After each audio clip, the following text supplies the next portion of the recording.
Bismillah. Belum. Pokoknya 15 detik. Anda pasti bisa dengar.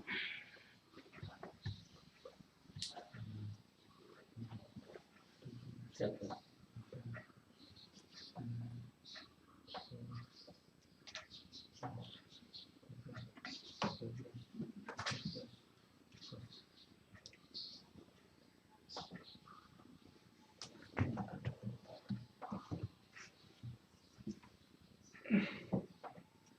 Sewa pembahasannya. Belum.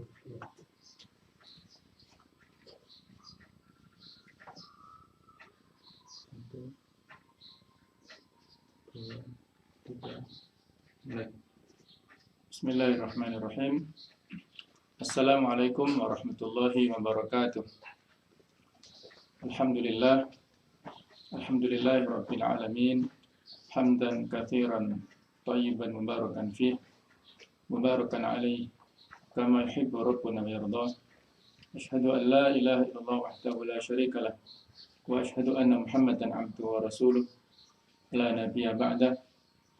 Allahumma shalli wa sallim ala sayyidina wa habibina wa maulana Muhammad wa ala alihi wa ashabihi wa ansari wa junudih wa man sara ala nahjihi wa ta'abi da'watihi ila yaumil qiyamah. Allahumma inna nas'aluka ilman nafi'a wa na'udzubika min ilmin la yanfa'. Rabbi shrah li sadri wa yassir li amri wahlul 'uqdatam min lisani yafqahu qawli, amma ba'du. Para pemirsa, kaum muslimin sekalian, rahimakumullah. Alhamdulillah, puja dan puji syukur selalu kita panjatkan kepada Allah Subhanahu wa taala. Kita pada kesempatan ini selalu dalam keadaan iman dan Islam, sehat jasmani rohani. Mudah-mudahan kita bisa mempergunakan seluruh nikmat yang diberikan Allah Ta'ala kepada kita semua ini untuk bertaqarrub, mendekatkan diri kepada Allah Ta'ala, memperbanyak amal-amal ibadah dan rasa khusyah, rasa takut kita kepada Allah Subhanahu wa Ta'ala. Amin ya rabbal alamin. Para pemirsa yang berbahagia, kali ini kita akan meneruskan kajian ayat ahkam. Kita akan mentadaburi surat Ali Imran ayat 28 sampai 29 yang terkait dengan kita semua dalam hal interaksi bersama dengan non-muslim.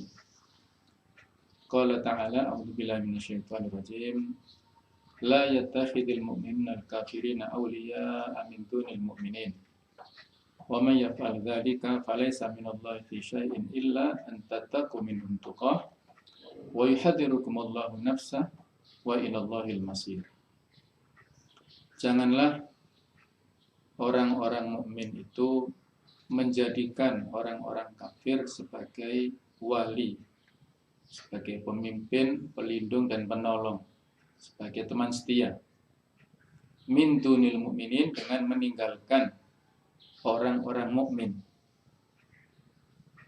Janganlah orang-orang mukmin memberikan loyalitas, memberikan kecenderungan, kecintaan kepada orang-orang kafir dengan meninggalkan sesama orang mukmin. Wa may yaf'al dzalika, dan barang siapa yang melakukan hal tersebut, falaisa minallahi fi syai', maka tidak akan mendapatkan pertolongan dari Allah Ta'ala. Allah akan berlepas diri dari orang ini. Illa antataku minhum tuqah, kecuali apabila mereka mengkhawatirkan, takut terhadap kejahatan dari mereka dalam kondisi tertentu. Wa yuhadzirukumullahu nafsa, dan Allah memberikan ancaman kepada kalian terhadap siksaan yang datang dari Allah. Wa ilallahil masir, dan kepada Allah lah tempat kembali.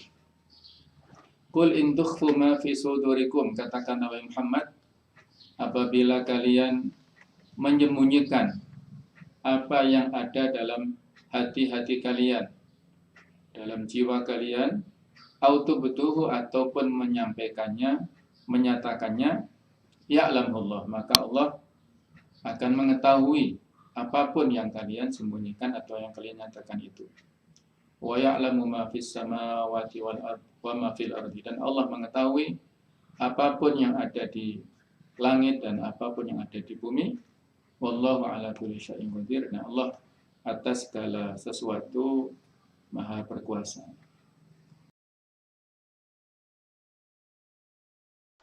Membaca dulu arti ataupun makna secara umum dari ayat yang telah kita baca tadi ya.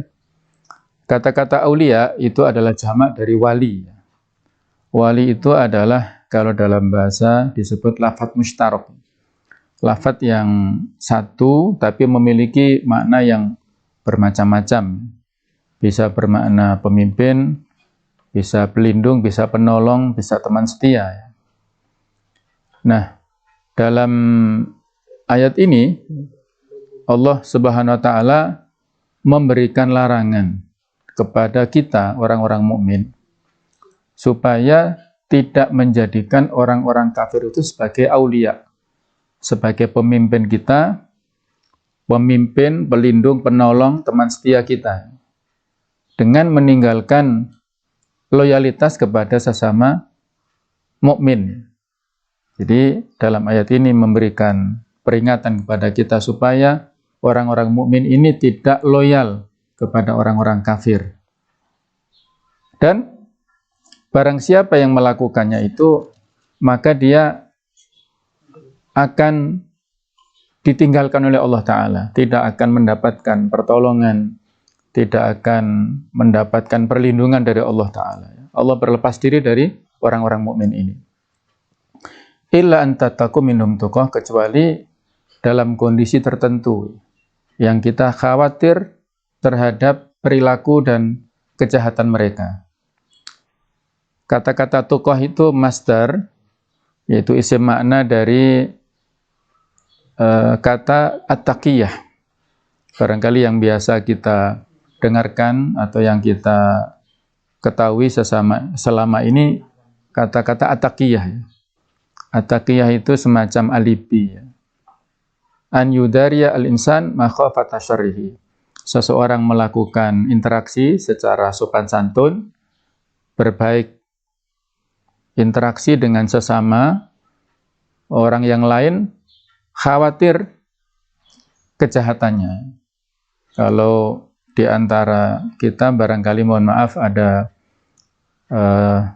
di antara umat Islam ya, misalnya orang Syiah ya, itu di antara strateginya adalah taqiyah ini. Jadi berpura-pura secara zahir dia itu mirip atau seolah-olah ahlu sunnah wal jamaah ya. Tetapi sebenarnya dia memiliki keyakinan yang berbeda. Nah, itulah taqiyah atau bahasa umumnya menyampaikan alibi ya. Kalau alibi itu di bahasa Arab lebih dekat ke tauriyah. Apa yang disampaikan oleh orang yang mengatakan tidak sama dengan orang yang mendengarkan. Itu adalah tauriyah atau alibi. Ya, taqiyah seperti itu. Jadi kalau dalam kondisi tertentu seorang muslim yang terpaksa harus mengikuti petunjuk, mengikuti perintah orang non-muslim, orang kafir, kalau tidak mau maka dia akan diancam, dia dibunuh misalnya. Nah, baru kemudian dia dalam kondisi yang darurat seperti itu mengikuti permintaan mereka. Nah, itu ada semacam rukhsah, ada dispensasi. Kata Abdullah bin Abbas, at-taqiyatu mudaratun dhahirah. Taqiyah itu adalah mudaratun dhahirah. Sopan santun secara dhahir ya, secara simbolis saja, secara dhahir. Wa qad yakunul insanu ma'al kufar aw baina adhurihim. Kadang-kadang itu dilakukan bersama dengan orang kafir atau dengan orang yang ada di hadapannya.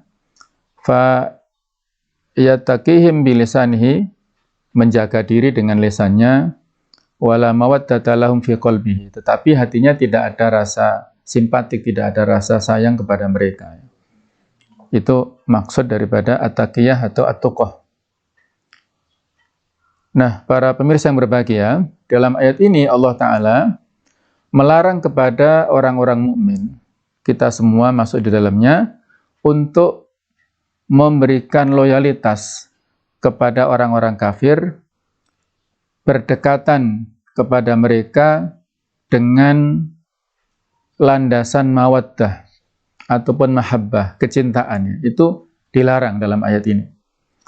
Au musadaqatuhum li qarabatin au ma'rifatin, atau melakukan interaksi persahabatan dengan mereka karena ada kedekatan, kekerabatan, saling kenal di antara kita.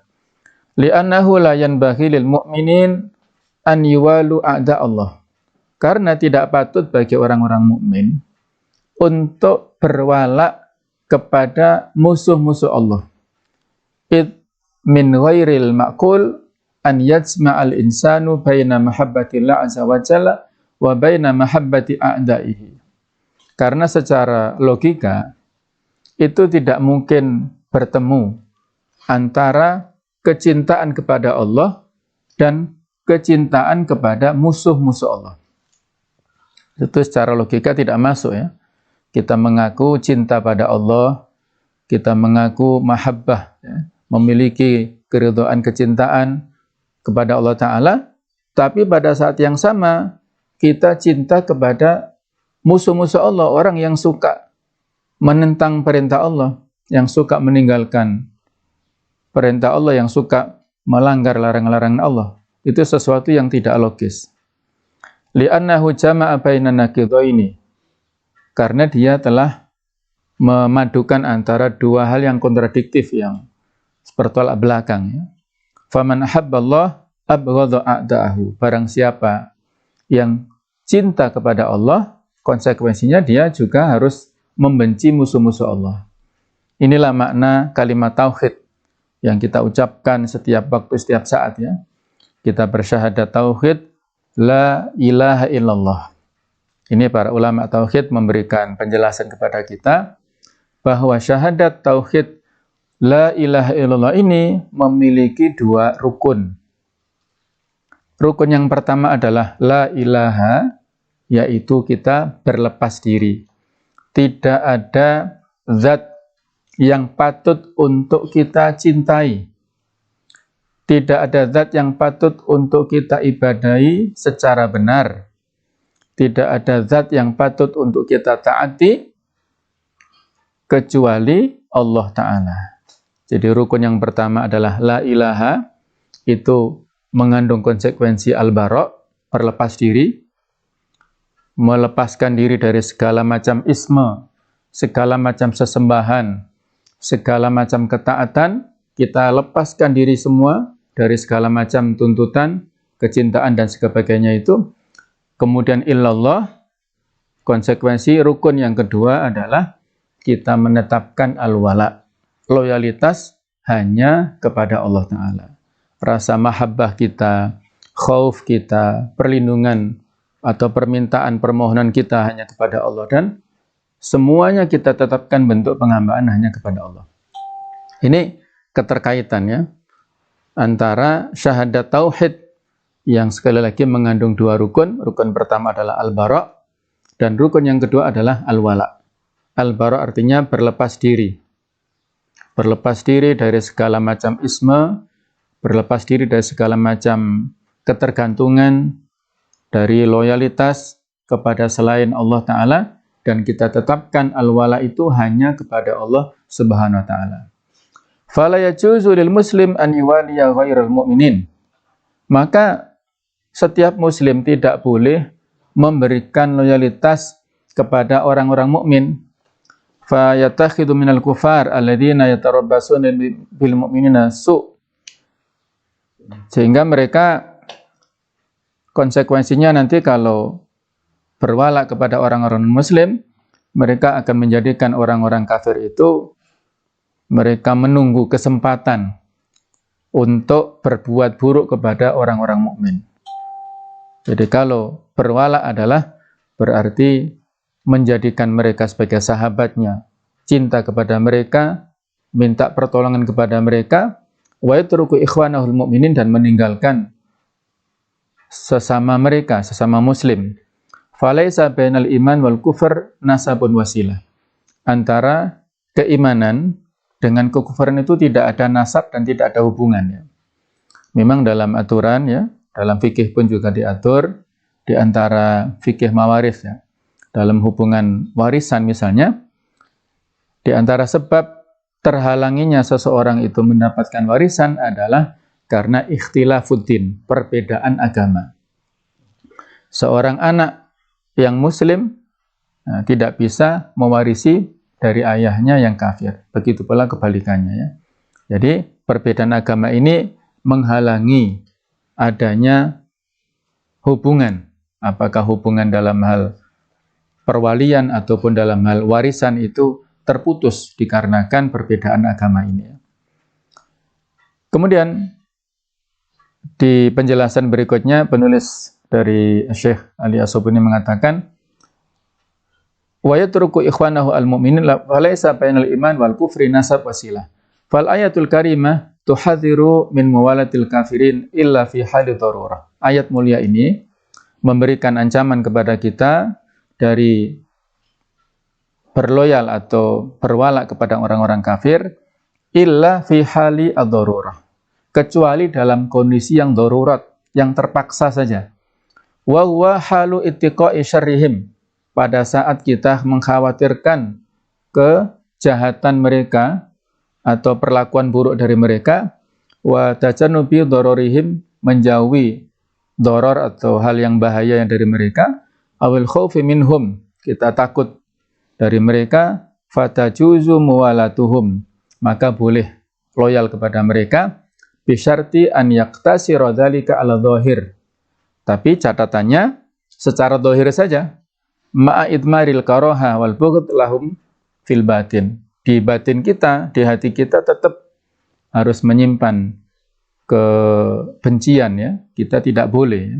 Etika kita kepada sesama atau kepada orang-orang non-muslim, ya. Mereka berbeda akidah dengan kita, berbeda ideologi dengan kita, berbeda dalam hal keyakinan dengan kita, maka kita harus membenci mereka dalam hal kekufurannya itu. Tidak boleh meridhoi kekufuran mereka. Ini yang harus kita tanamkan, tidak ridho dengan kekufuran mereka dan membenci orang kafir itu dikarenakan Allah Ta'ala.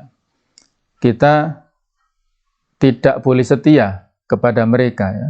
Dalam hal ini ruhama bainahum, ya, kita memiliki kasih sayang kepada sesama muslim, dan asyidda' lal kufar, memiliki ketegasan dengan orang-orang kafir. Lakum dinukum waliyadin, mereka punya agama, kita pun juga punya agama, tidak boleh dicampur aduk, ya. Inilah makna yang perlu kita fahami bersama tentang masalah toleransi, karena akhir-akhir ini ada semacam kelenturan atau tamayuk, ya. Jadi sebuah pemahaman yang terdegradasi dari makna akidah yang sesungguhnya. Kita yang seharusnya bertauhid secara lurus, wala dan barok itu adalah inti daripada tauhid kita yang sudah kita sebutkan di atas itu, ya. Kita loyal hanya kepada Allah dan kita barok, berlepas diri dari mereka, orang-orang kafir dan segala macam sesembahannya itu. Allah Ta'ala ketika memberikan perintah kepada kita, laqad kana lakum uswatun hasanah fi Ibrahim waladina ma'ah. Sungguh ada contoh tauladan untuk kalian pada Nabi Ibrahim bersama dengan kaumnya. Idh qalu liqaumihim, ketika mereka mengatakan kepada kaumnya, inna bura'a'u minkum wa mimma ta'buduna min dunillah. Kami berlepas diri dari kalian dan apa yang kalian sembah selain Allah. Jadi kata-kata bara ini disampaikan oleh Nabi Ibrahim berlepas diri dalam dua hal. Berlepas diri dari fisik mereka, tidak interaksi secara akrab dengan mereka, kemudian berlepas diri dari apa yang mereka yakini, dari madhab mereka, dari pemahaman mereka, dari keyakinan mereka, dari ideologi mereka itu. Kita yakini bahwasanya Islam adalah agama yang paling benar, ya. Inna dina indallahil Islam. Agama yang paling benar di sisi Allah itu hanyalah Islam ini. Wa may yabtaghi ghairal islami dina fala yuqbala minhu. Barang siapa yang mencari agama selain Islam, maka tidak akan diterima dia. Al yauma akmaltu lakum dinakum wa atmamtu alaikum nikmati wa raditu lakumul islam madina. Pada hari ini Islam telah aku sempurnakan. Islam ini agama yang sempurna, yang komplit, yang lengkap. Dan kita tidak boleh mencari agama selain Islam.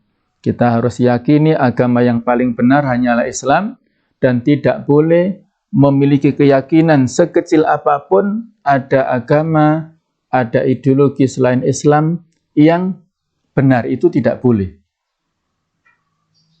Ada sebuah hadis riwayat dari Abu Hurairah bahwasanya Nabi sallallahu alaihi wasallam bersabda, "Walladzi nafsu Muhammad biyadihi," demi zat yang Nabi Muhammad berada di tangannya, yaitu demi Allah Ta'ala, "La yasma'u bi ahdun min hadhil ummah." Tidaklah seorang umat pun mendengarkan tentang risalah Islam ini, tentang kedatanganku ini, Yahudiyun wala Nasraniyun, apakah dia itu orang Yahudi ataukah orang Nasrani, summa yamutu, kemudian nantinya dia meninggal dunia, walam yu'min billadzi ursiltu bihi, kemudian tidak mengimani risalahku, tidak masuk Islam, tidak memeluk Islam, illa kana min ashabin nar, kecuali dia termasuk penghuni neraka. Nantinya di akhirat dia masuk ke neraka. Hadis sahih riwayat Muslim. Ini hadis yang menegaskan bahwa siapapun kita yang beragama samawi sekarang ini, termasuk yaitu ahlul kitab, orang Yahudi, orang Nasrani, mereka beragama samawi memang. Yahudi kitab Taurat, kemudian Nasrani kitab Injil, tapi mereka melakukan banyak perubahan di dua kitab sucinya ini ya. Ketika Nabi Muhammad SAW sebagai Rasul akhir zaman diutus, maka ini menjadi revisi dari agama serta akidah yang dibawa oleh Rasul-Rasul sebelumnya. Harus tunduk dan menerima kedatangan Nabi Muhammad SAW dan menerima Islam ini sebagai satu-satunya agama yang benar. Bahkan nanti pun ketika Nabi Isa diturunkan dari langit ya, untuk memiliki misi khusus, yaitu membunuh Dajjal ya. Nanti Nabi Isa pun ketika turun ke bumi ini, di Menara Putih di sana di Palestina ya, di Damaskus ya, maka nanti pun Nabi Isa ini mengikuti risalah Islam, risalah Nabi Muhammad SAW. Jadi kita dalam hal ini hakul yakin Islam adalah agama yang paling benar, agama yang paling lurus, agama yang paling diridhoi oleh Allah Ta'ala.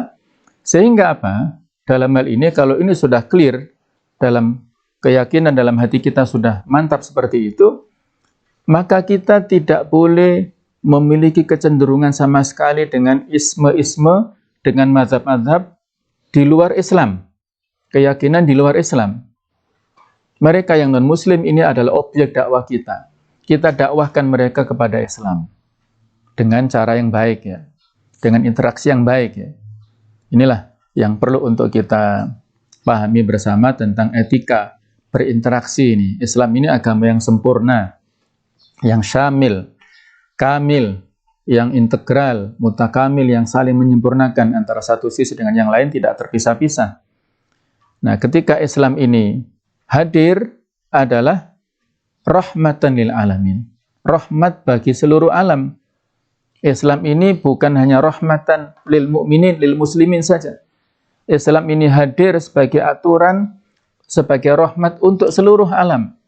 Bukan hanya orang muslim, tapi juga orang non-muslim mendapatkan kedamaian, mendapatkan ketentraman dengan Islam ini. Dan bukti dalam sejarah sudah jelas ya, bahwasanya bagaimana Nabi sallallahu alaihi wasallam ketika datang ke Madinah. Di sana multi etnis, multi agama, multikultural ya, tetapi mereka bisa hidup rukun di bawah naungan daulah Islamnya di Madinah itu.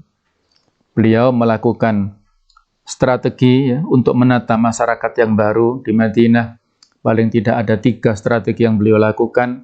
Yang pertama dengan iqamatul masjid, mendirikan Masjid Nabawi. Masjid Nabawi ini memiliki 2 fungsi utama, yaitu sebagai markazul qiyadah wa markazul ibadah. Pusat pengendalian pemerintahan dan pusat peribadatan. Itu fungsi masjid pada saat itu.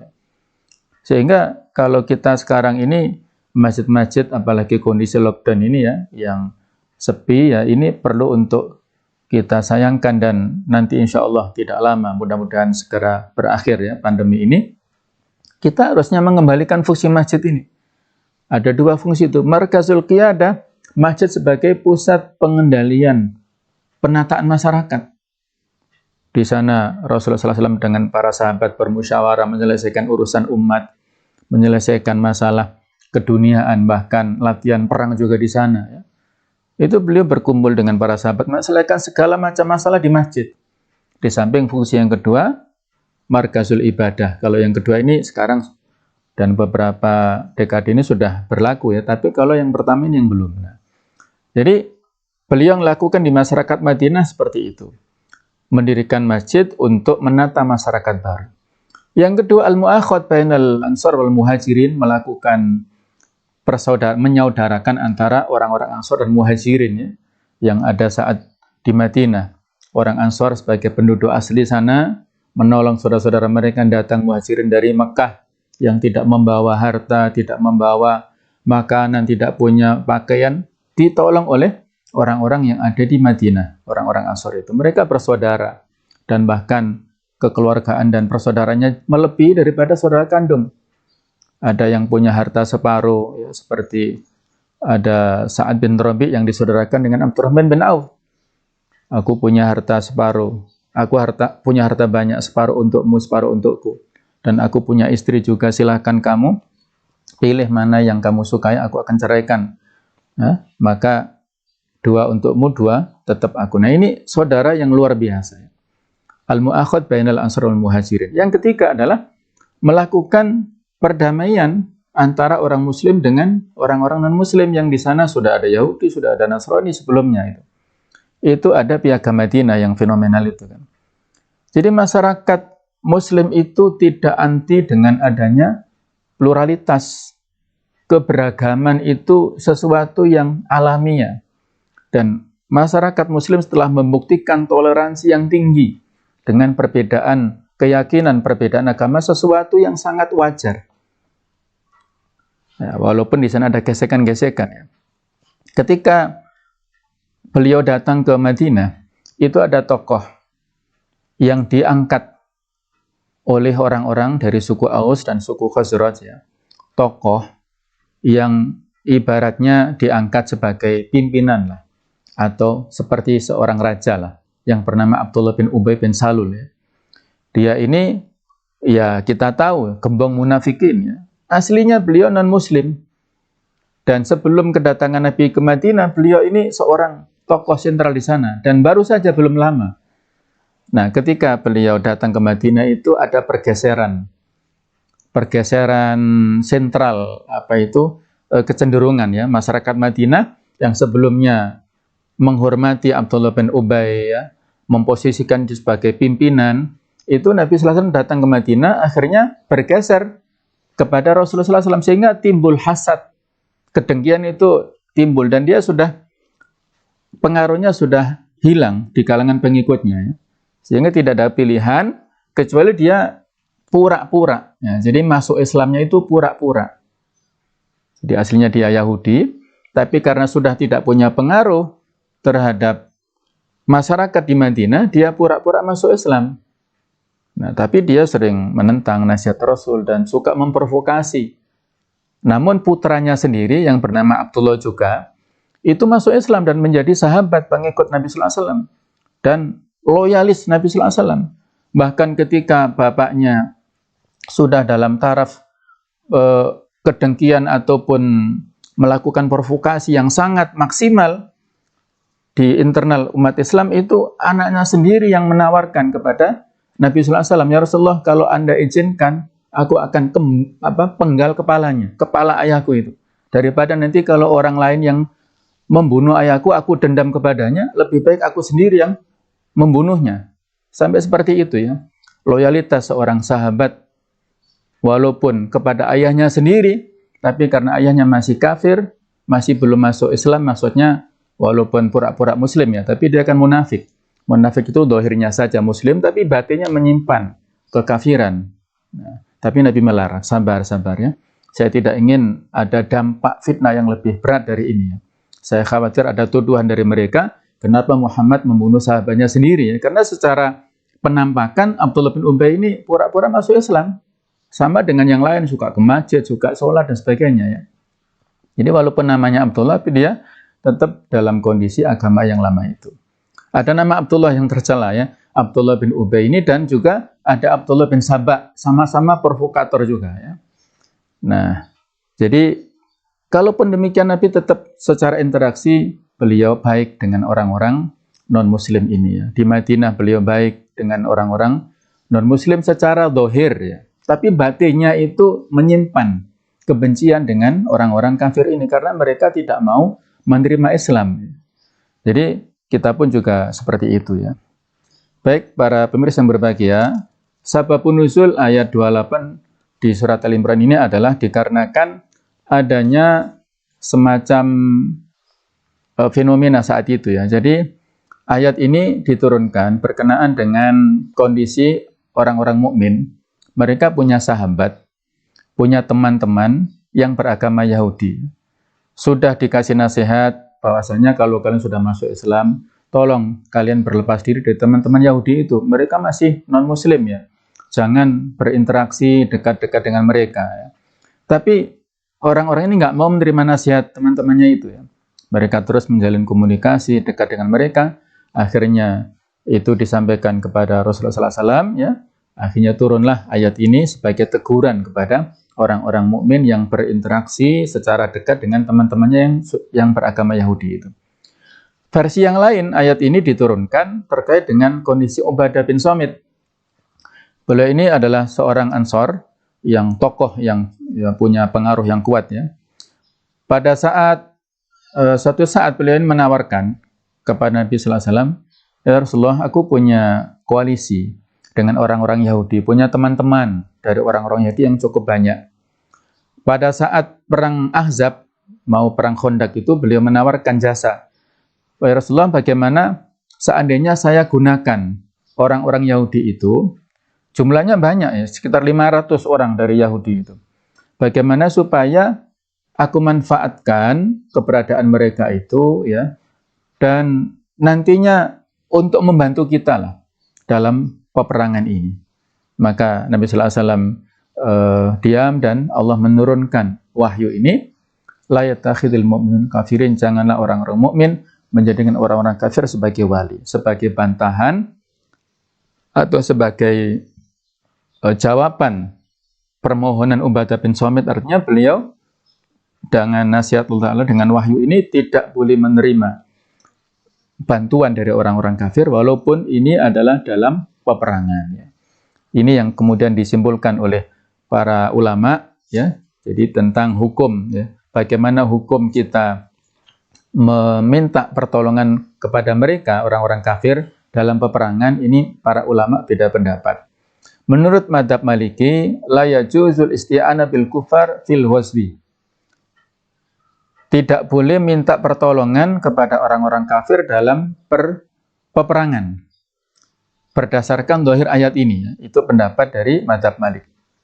Kemudian mazhab jumhur, baik itu mazhab Hanafi, Syafi'i dan Hambali, ini mereka mengatakan yajuzul isti'ana bil kufar fil harbi.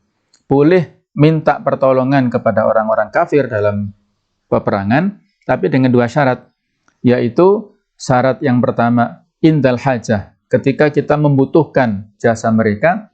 Yang kedua al-wuthuq min jihatihim, kita bisa percaya kepada mereka, artinya nggak berkhianat. Ini berdasarkan yang dilakukan Nabi Sallallahu Alaihi Wasallam. Beliau pernah pada kondisi tertentu ya minta pertolongan kepada kaum Yahudi Bani Qainuqa dan bahkan membagi ghanimah dengan mereka. Kemudian juga pernah minta pertolongan kepada Sofwan ibnu Umayyah di Hawazin, ya, ini menunjukkan bolehnya yang dilakukan oleh beliau seperti itu, dan mereka jumhur menjawab dari alasan orang-orang madhab Maliki bahwasanya bisa jadi itu sudah mansukh. Ya. Ayat ini bisa jadi termansuhkan dengan perilaku Nabi Sallallahu Alaihi Wasallam. Kemudian bisa jadi syarat yang dua tadi nggak terpenuhi karena kita tidak dalam kondisi butuh. Kemudian juga kita tidak bisa percaya dengan kemampuan atau kesetiaan mereka. Ya. Itu yang menjadi catatan atau jawaban itu. Jadi ini saya kira pendapat yang lebih kuat adalah pendapat dari jumhur. Kemudian jamaah sekalian, rahmatullah para pemirsa yang berbahagia, kalau kita lihat memang dalam hal loyalitas ini banyak ayat yang harus kita tujukan kepada umat Islam. Innama waliyukumullahu wa rasuluhu walladzina amanu. Pemimpin kalian, pelindung kalian adalah Allah, Rasulnya dan orang-orang mukmin saja. Ya. Kita tidak boleh memberikan loyalitas kepada orang-orang muslim.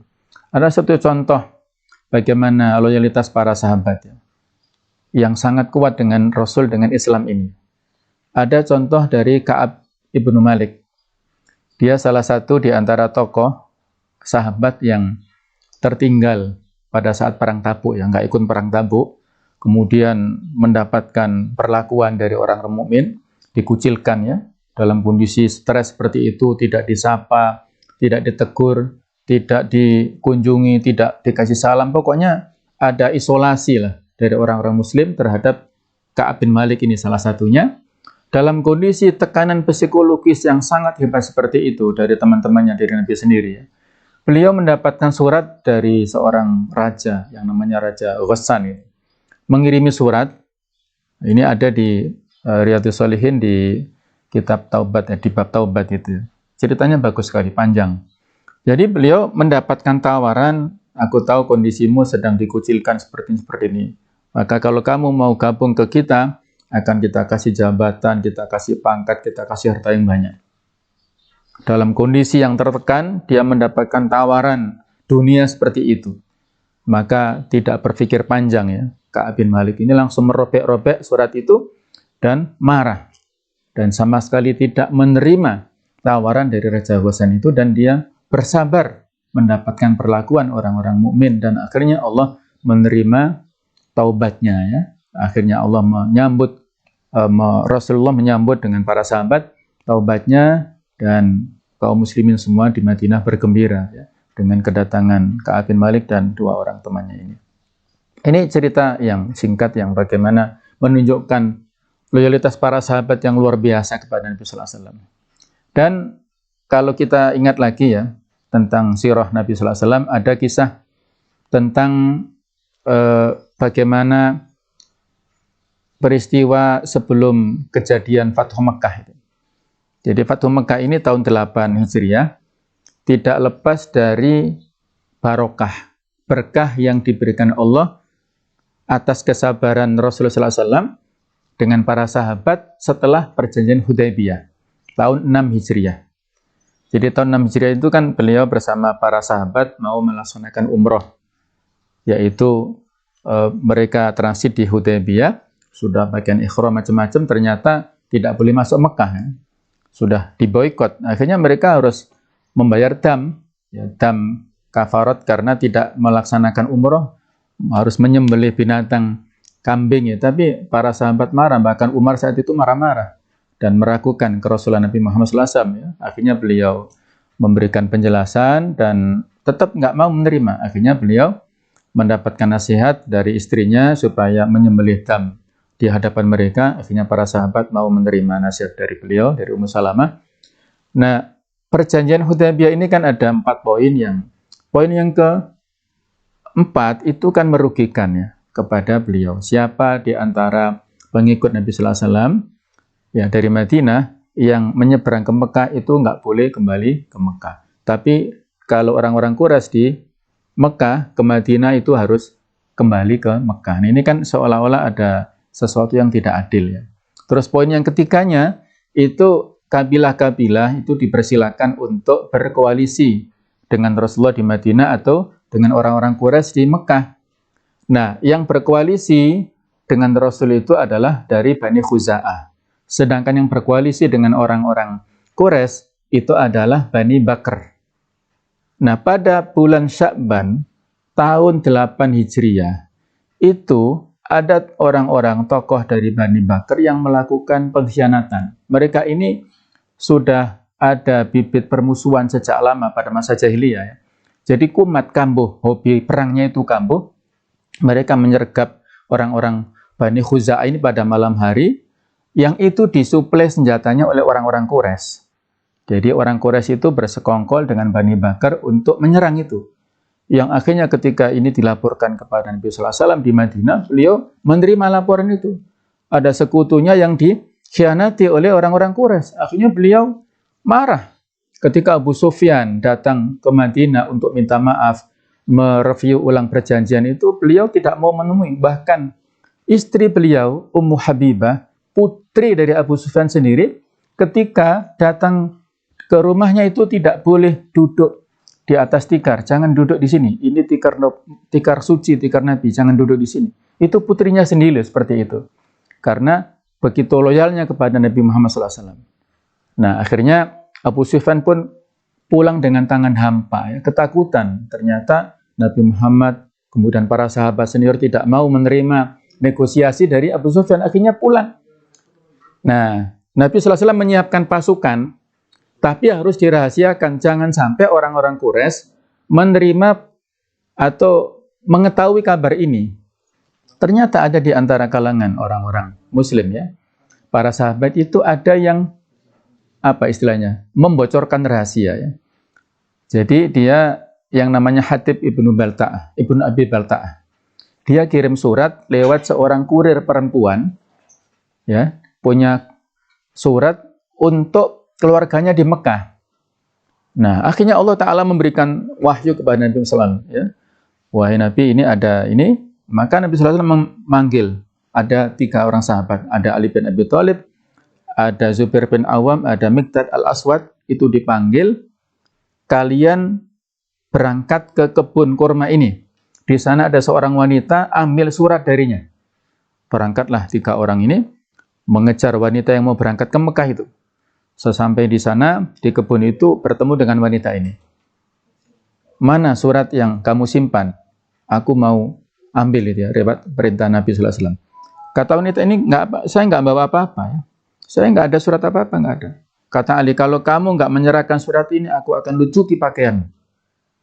Maka ketakutan wanita ini akhirnya diambilkan surat dari rambutnya, dari ikat rambutnya dia berikan. Kemudian surat itu diberikan kepada Nabi sallallahu alaihi wasallam. Saat dibaca ternyata surat ini dari Hatib ibnu Abi Balta'ah itu. Dia mengirim surat kepada keluarganya di Mekah. Maka Nabi sallallahu alaihi wasallam memanggil Hatib ini. Dipanggil, ya, dengan nada keras. Hatib beralasan begini, Rasulullah, Anda jangan marah dulu. Saya ini pendatang di Mekah. Keluarga saya masih di sana, tidak ada yang menolong, ya. Saya ingin memberikan menanam jasa kepada orang-orang Quraisy, ya, supaya keluarga saya ini aman di sana. Nah, karena Hatib ini Ahlul Badr, ya, yang ikut perang Badar, Nabi memaafkan dia. Tapi catatannya adalah itu tadi, ya. Akhirnya Allah menurunkan awal surat Al-Mumtahanah itu. Allah menurunkan awal surat Al-Mumtahanah, ya ayyuhalladzina amanu la tattakhidhu aduwwi wa aduwwakum awliya tulquna ilaihim bil mawaddah. Wahai orang yang beriman, janganlah kalian menjadikan musuh-musuhku dan musuh-musuh kalian itu kalian berikan mawaddah, kecintaan kepada mereka. Jadi tidak boleh, ya. Tidak boleh memberikan kecintaan kepada mereka yang mana itu membahayakan bagi orang-orang muslim, ya. Nah, ini contoh yang sangat konkret dalam sejarah. Tidak boleh memberikan loyalitas kepada orang-orang muslim dalam rangka ada misi tadi, ya.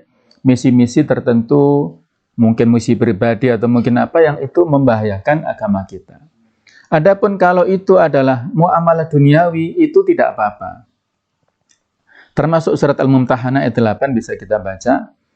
Itu ada ibunya Asma binti Abi Bakar, ya. Mantan daripada istri Abu Bakar, namanya Qatilah.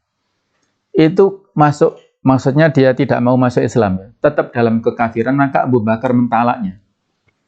Nah, suatu saat Qatilah ini datang ke rumahnya Asma, membawa hadiah banyak. Si Asma nggak mau mempersilahkan masuk ibunya ini, karena dia masih musyrikah, masih kafir, nggak mau masuk Islam, ditolak. Dan akhirnya Asma minta tolong Aisyah, tolong tanyakan kepada Rasul, bagaimana ini ibu kita mau datang ke rumah, bawa hadiah banyak, kita bawa, kita terima atau tidak? Maka turunlah surat Al-Mumtahanah ayat 8, la yanhakumullahu 'anil ladzina lam yuqatilukum wa lam yukhrijukum min diyarikum an tabarruhum wa tuqsitu ilaihim innallaha yuhibbul muqsitin. Tidak apa-apa, boleh kalau kalian memperlakukan orang-orang kafir yang tidak mengusir kalian, yang tidak memerangi kalian, itu an tabarruhum, memberikan perlakuan baik kepada mereka boleh. Wa tuqsitu ilaihim, berbuat adil kepada mereka juga boleh.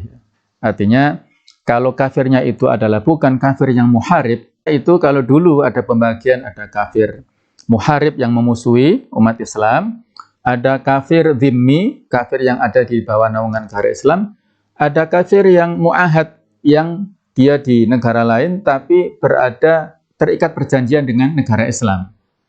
Nah, kalau jenis kafir dhimmi dan mu'ahad ini mereka tidak boleh kita musuhi. Kalau muharib ini yang harus kita musuhi, ya. Mereka ini orang-orang yang proaktif memusuhi Islam, maka kita harus melawan mereka.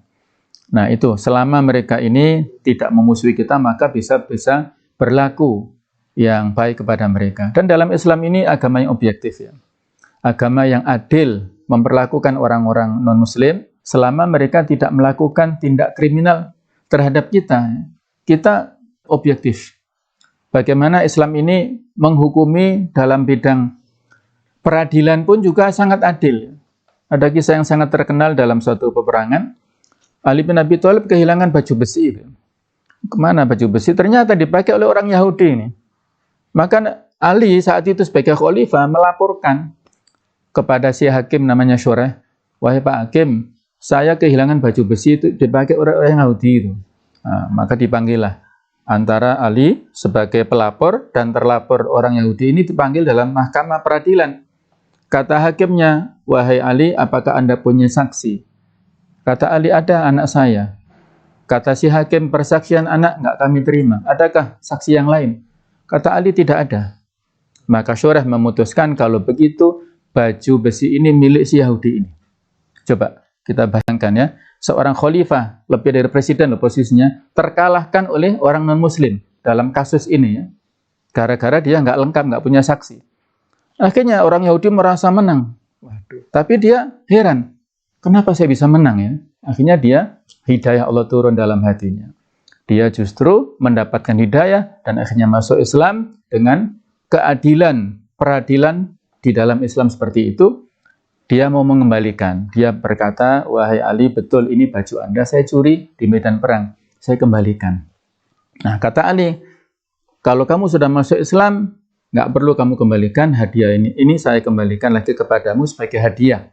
Rasa syukur saya kamu sudah masuk Islam, saya kembalikan ini kepadamu. Inilah betapa indahnya, ya. Komunikasi interaksi Islam dengan orang non-muslim itu nggak ada masalah. Selama mereka tidak berbuat buruk kepada kita, kita pun berbaik-baik dengan mereka. Tidak ada masalah, ya. Nabi sendiri juga begitu, sudah kita ceritakan pekan lalu, ya, beliau punya tetangga Yahudi yang sering menyakiti, beliau berlapang dada, memaafkan. Dan akhirnya turun surat Al-Imran 159 itu, ya. Beliau juga sering dicaci maki oleh orang tua yang setiap hari, setiap waktu itu dicaci maki oleh orang tua ini, tapi beliau menyuapi dengan lembut orang tua ini, ya. Sehingga ketika beliau meninggal dunia, proses menyuapi itu digantikan oleh Abu Bakar. Orang tua ini bertanya-tanya, kenapa yang biasa menyuapiku nggak datang? Kata Abu Bakar, aku yang biasa menyuapimu. Bukan, ya. Yang biasa menyuapiku itu orangnya lembut, ya. Makanannya juga lembut, kata-katanya baik. Kamu nggak seperti itu. Kata Abu Bakar, orangnya meninggal. Dan tahukah Anda siapa itu? Itu adalah orang yang kamu caci maki setiap hari, setiap waktu, yaitu Nabi Muhammad SAW.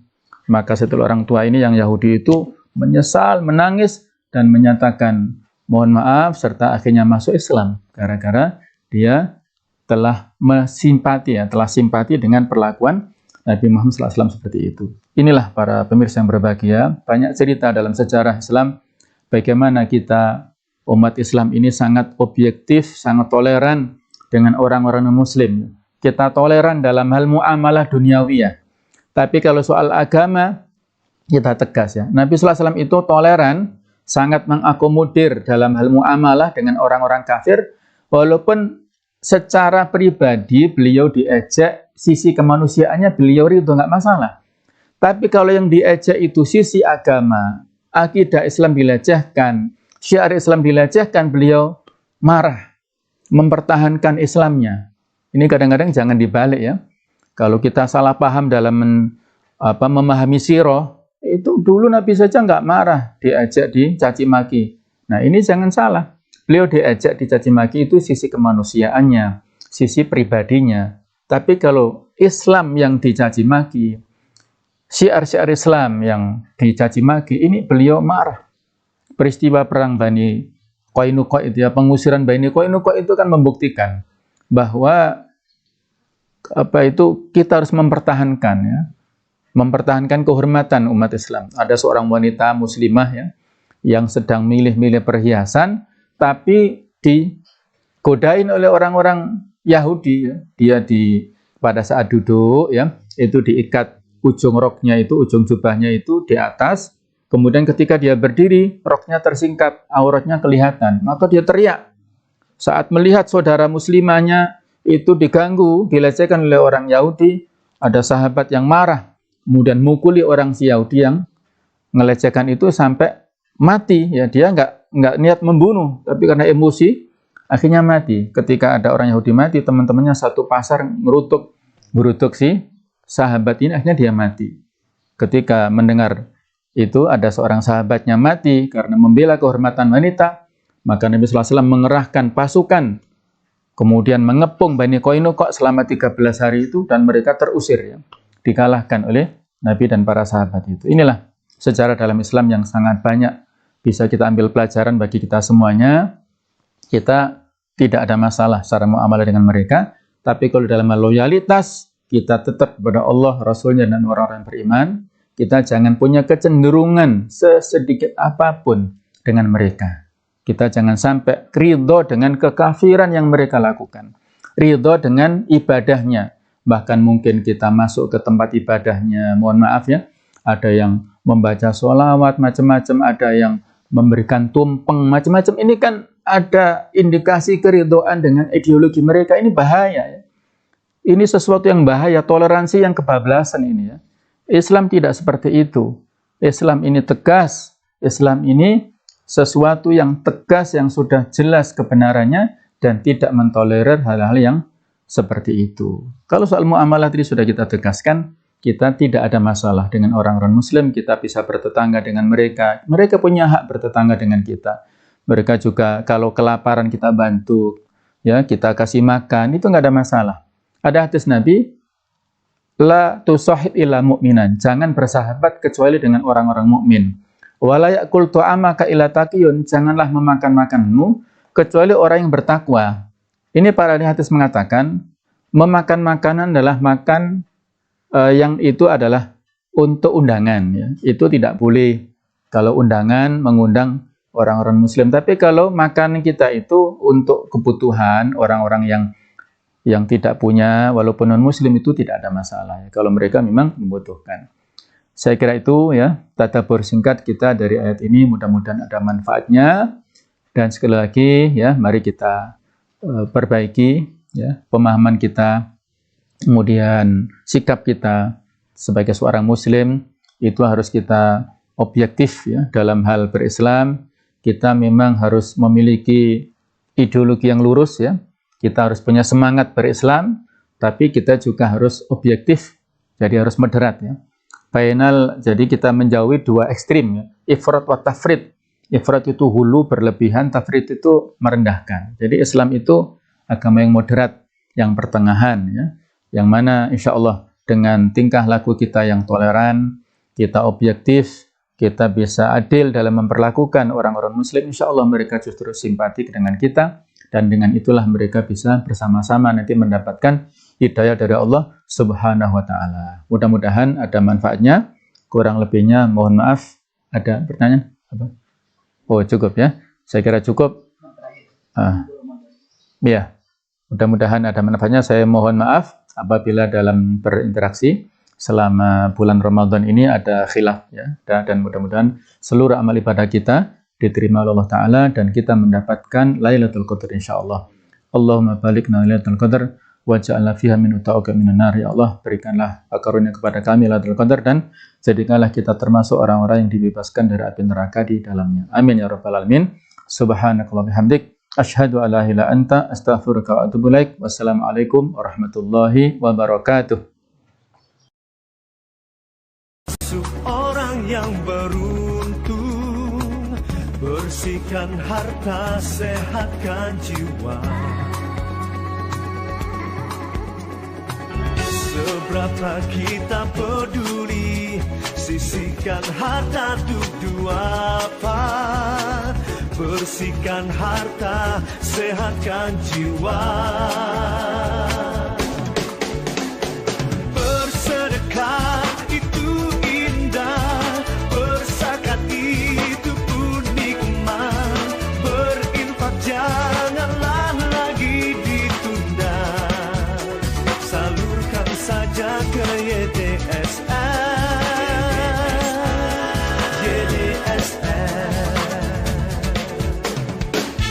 YDSF, amanah dan profesional.